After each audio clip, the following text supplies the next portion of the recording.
తల్లికి వందనం కార్యక్రమం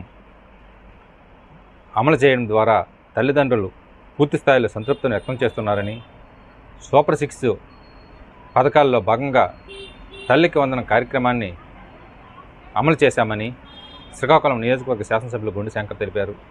నమస్కారం.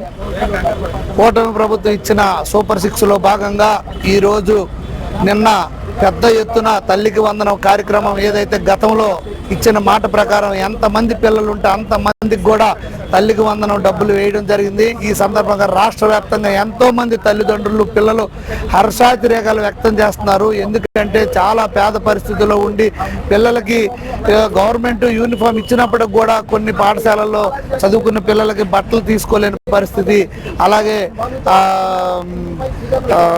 ఇది వాళ్ళకి బుక్స్ కొనేలేని పరిస్థితి, చాలా ఇబ్బందులు ఉన్నటువంటి ఫ్యామిలీస్కి ఇది ఎంతో ఉపయోగకరం. ఇప్పుడే ఒక ఆవిడ చెప్పారు, వాళ్ళు పకోడీ సమోసాలు వేసుకునే వాళ్ళు, అలాంటి దాంట్లో 4 పిల్లలకి చదివించడం, ఒక అమ్మాయి ఎంటర్ అయిపోయింది.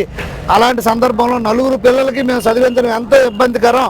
అలాంటి సందర్భంలో 3 పిల్లలకు డబ్బులు వేయడం మాకు ఎంతో ఆనందకరం ఉంది అని చెప్పారు. ఇలాగ రాష్ట్ర వ్యాప్తంగా చూసుకుంటే ఎన్నో వేల కొలది లక్షల కొలది ఉదాహరణలు మనం ఎగ్జాంపుల్స్ తీసుకురావచ్చు. ఈ సందర్భంగా మాకు చాలా గర్వంగా ఉంది. అలాంటి మహానాయకుడి వద్ద ఎమ్మెల్యేగా పనిచేస్తూ ఈరోజు రాష్ట్ర అభివృద్ధి కోసం అలాగే ప్రజల సంక్షేమం కోసం తోడ్పడుతున్నందుకు ఈ సందర్భంగా గౌరవ ముఖ్యమంత్రి వర్యులకి శ్రీ నారా చంద్రబాబు నాయుడు గారికి, అలాగే విద్యాశాఖ మంత్రి లోకేష్ అన్న గారికి, అలాగే ఉప ముఖ్యమంత్రి వర్యులకి, అలాగే నరేంద్ర మోడీ గారికి నా హృదయపూర్వక ధన్యవాదాలు, నమస్కారాలు తెలియజేసుకుంటున్నాను.